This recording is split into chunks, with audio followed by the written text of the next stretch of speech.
Suggestion द्याल काय दवा नाही, हे औषध चांगली आहे डुकरासाठी. है ना? बाकी कोणाच्या ह्याच्यात चाटत नाही, जे आहे हेच वापरायचं. त्यानं बेनिफिट आहे शेतकऱ्यासाठी. हो, फायदा आहे. आणि जास्त टेन्शनवाला काम नाही आहे याच्यात. हो, एक वेळ लावला की एक वेळ लावला, आपल्याला जसा प्रॉब्लेम वाटला तर अजून डबल लावून द्यायचं. हो हो. नमस्कार भाऊ, तुमचं नाव काय पूर्ण? उमेश कमाले, गाव, आजरी, तालुका सावनेर, सावनेर, नागपूर जिल्हा नागपूर. है ना? तर तुम्हाला पहिले इथं कायची दिक्कत होते? डुकराची. डुकराची दिक्कत होती. तर डुकरासाठी मग काय काय केलं तुम्ही?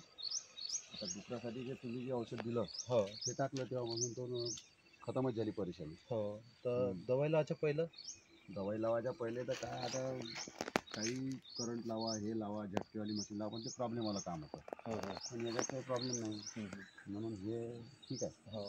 तेव्हापासून डुकरांना आली नाही ना. तर आता लावून किती दिवस झाले ना?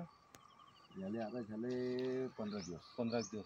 तर 15 दिवसामध्ये डुकराचे काही खोजोगिजो दिसले का तुम्हाला? नाही, आता नाही दिसत. काहीच नाही दिसत आहे ना? तर आता म्हणजे जो ह्या लावाचा होता तेव्हा तुमचं नुकसान वगैरे तसा झाला होता. झाला होता नुकसान आहे ना? तर या दवाईबद्दल कोणी सांगलं तुम्हाला?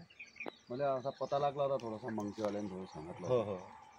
ठीक आहे. तर आता जे आपले व्हिडिओ वगैरे पाहतील शेतकरी, त्यांना काय सजेशन द्याल काय दवा? नाही, हे औषध चांगली आहे डुकरासाठी. है ना? बाकी कोणाच्या ह्याच्यात चाटत नाही, जे आहे हेच वापरायचं. त्यानं बेनिफिट आहे शेतकऱ्यासाठी. हो, फायदा आहे. आणि जास्त टेन्शनवाला काम नाही आहे याच्यात. हो, एक वेळ लावला की एक वेळ लावला, आपल्याला जसा प्रॉब्लेम वाटला तर अजून डबल लावून द्यायचं. हो हो. बस. परफेक्ट इलाज आहे. परफेक्ट. है ना? हो, ठीक आहे. बरोबर. धन्यवाद.